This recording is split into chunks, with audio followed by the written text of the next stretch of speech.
those jivas who have gone into the Andhatamira and other Tamira planetary systems and suffered there considerably, and then come into the process of transmigrating from one to another and to another, so into the dogs, hogs, all of that, and again come back into this human form of life. Pumso Veta Kanashraya is very significant because it indicates that it is not the semen of the man that creates life within the womb of the woman.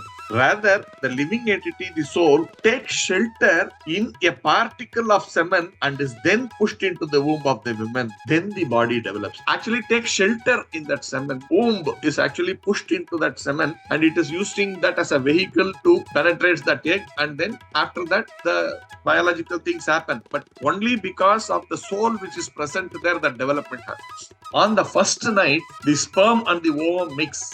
And on the fifth night, the mixture ferments into a bubble.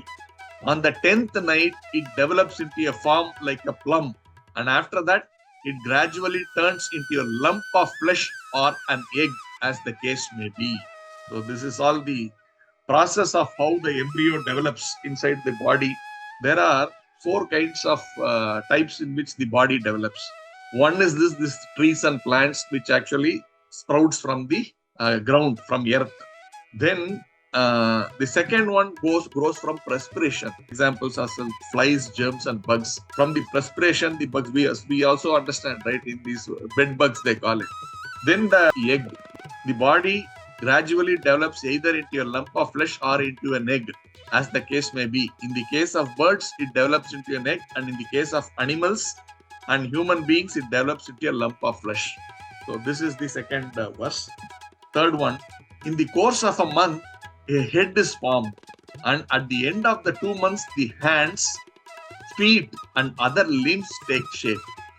By the end of 3 months, the nails, fingers, toes, body hair, bones, and skin appear, as do the organ of generation and the other apertures in the body, namely the eyes, nostrils, ear, mouth, and anus. So, in just about a month, most of these elements, the external elements, are already taking shape. Fourth verse. Within 4 months from the date of conception, the 7 essential ingredients of the body, namely chyle, blood, flesh, fat, bone, marrow, and semen, come into existence. At the end of 5 months, hunger and thirst make themselves felt. And at the end of 6 months, the fetus, enclosed by the amnion, begins to move on the right side of the abdomen. So at the end of the 6 months, so the first moment, if it is a male child, it moves towards the right, I believe. And if it is the female child, it moves towards the left. So from that, they can mostly identify that what is the child, whether it's a male child or a female child. Next verse number 5. Deriving its nutrition from the food and drink taken by the mother, the fetus grows and remains in that abdominal residence of stools and urine, which is the breeding place of all kinds of worms. Next one. Owing to the mother's eating bitter, pungent foodstuffs or foods which is too salty or too sour, the body of the child incessantly suffers pains which are almost intolerable. So all descriptions of the child's bodily situation in the womb of the mother are beyond our conception.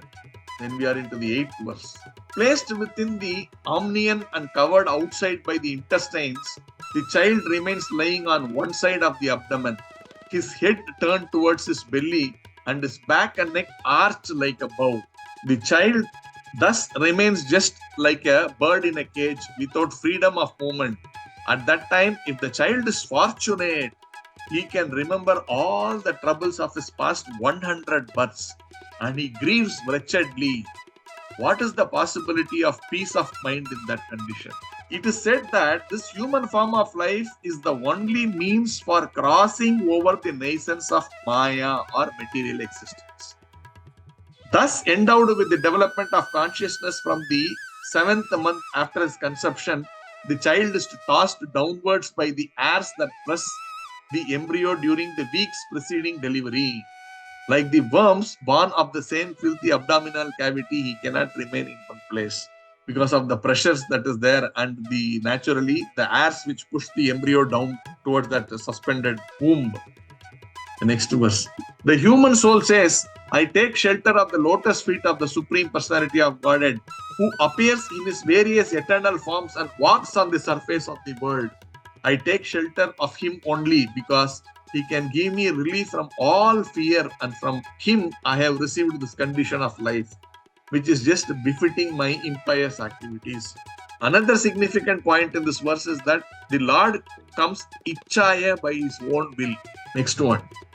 I, the pure soul, appearing now bound by my activities, am lying in the womb of the mother by the arrangement of Maya.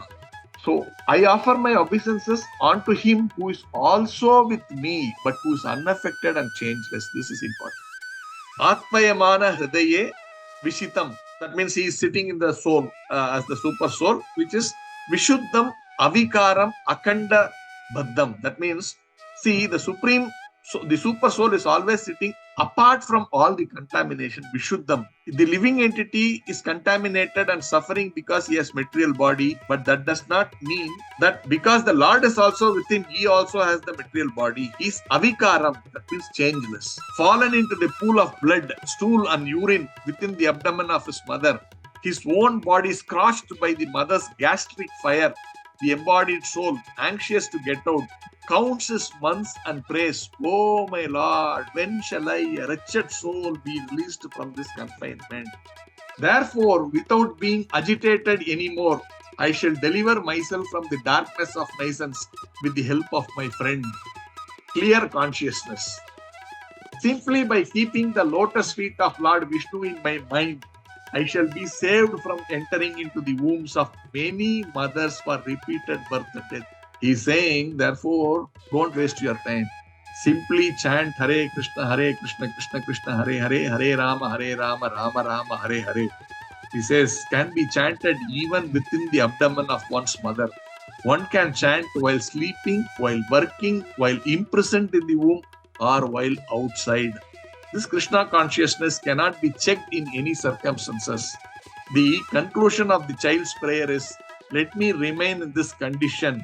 Although it is very miserable, it is better not to fall a victim to Maya again by going outside.